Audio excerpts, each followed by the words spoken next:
Hai minasan konnichiwa, Nihongo kurasu no Fatima desu. Jadi hari ini kita mau membahas pelajaran 2 dari buku Minano Nihongo 1. Di pelajaran 2 kali ini ada kata tunjuk benda. Seperti yang sudah minasan ketahui, kata tunjuk benda itu ada kore, sore, dan are. Kata tunjuk benda ini digunakan untuk menunjukkan nama dan posisi benda. Perlu diketahui, kore artinya ini dekat dari si pembicara. Sore artinya itu jauh dari si pembicara.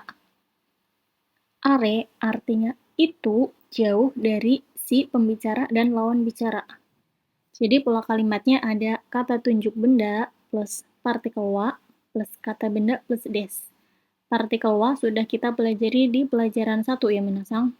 Contoh kalimatnya, kore wa borupen desu. Kore ini partikel wa ya, karena kore di sini sebagai subjek. Jadi kore wa borupen desu. Ini ballpoint. Ini kalimat positifnya. Kemudian untuk kalimat negatif, kita juga sudah belajar merubah kalimat negatif di pelajaran 1. Jika ada yang belum paham, silahkan buka pelajaran 1 dulu ya. Untuk kalimat negatifnya, kore wa borupen ja arimasen. Artinya, ini bukan ballpoint. Kemudian contoh selanjutnya, sore wa enpitsu desu. Itu pensil, kalimat positif. Kemudian kalimat negatifnya, sore wa enpitsu ja arimasen. Itu bukan pensil. Paham ya minasang untuk kalimat positif dan negatif. Selanjutnya ada kalimat tanya. Untuk pola kalimat tanyanya, ada kata tunjuk benda plus partikel wa plus nan desu ka. Nan di sini artinya apa? Jadi, kore wa nan desu ka? Ini apa? Selanjutnya, sore wa nan desu ka? Itu apa? Harus diingat ya minasang, setiap kalimat pertanyaan di belakang selalu ada ka.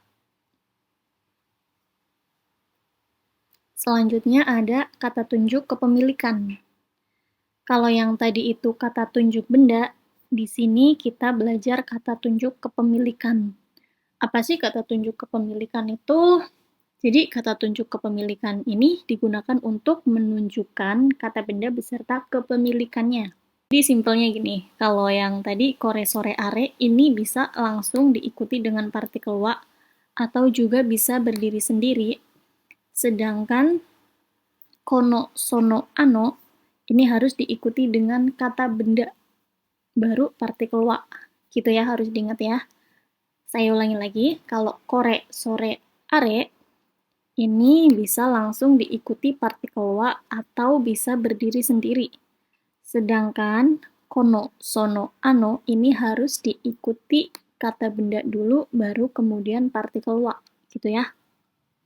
Kono artinya ini, sono artinya itu, ano artinya itu jauh dari si pembicara dan lawan bicara.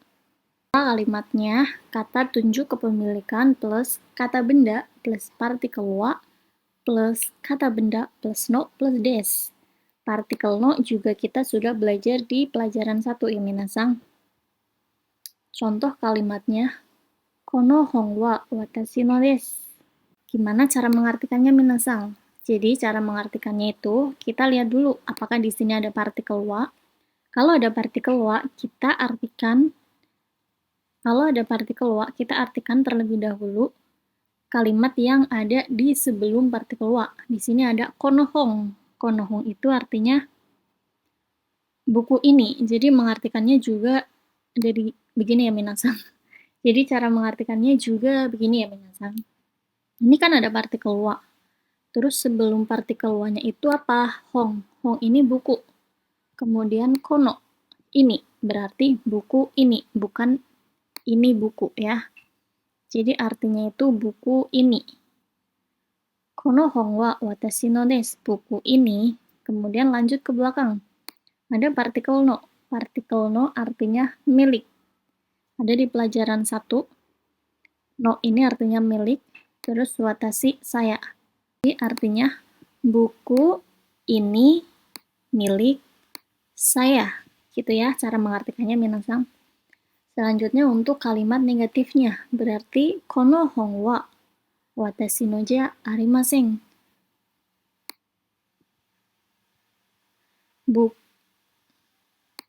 Buku ini bukan milik saya, gitu ya. Jadi kono hon wa watashi no ja arimasen. Itu artinya buku ini bukan milik saya. Contoh selanjutnya ada sono techo wa erisusang no desu. Sono techo wa erisusang no desu. Artinya techo buku catatan, sono itu, no milik, erisusang saudara Eris. Berarti techo itu milik saudara Eris. Selanjutnya untuk kalimat negatif, sono techo wa erisusang no ja arimasen. Berarti buku catatan itu bukan milik Eris, gitu ya. Untuk kalimat tanyanya, kita bisa merubah kata benda sebelum partikel no ini dengan dare. Jadi langsung saja ke contoh kalimatnya. Kono shimbun wa dare no desu ka? Kono shimbun wa dare no desu ka? Artinya, shimbun itu koran.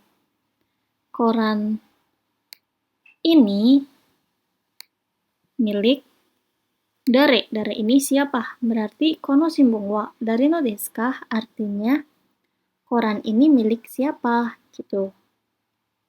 Selanjutnya, ano sapu pensil wa arisusang no desu ka? Apakah pensil mekanik itu milik Aris? Gitu ya. Paham ya minasang? Selanjutnya ada nika atau 2K. Ini digunakan untuk menanyakan dua pertanyaan dalam satu kalimat. Jadi misal, di dalam satu kalimat itu kita mau nanyain apakah ini A, apakah ini B, gitu. Kita bisa memakai pola kalimat 1 plus K, kemudian kalimat 2 plus K. Tetapi dengan catatan, yang ditanyakan ini itu hampir setara.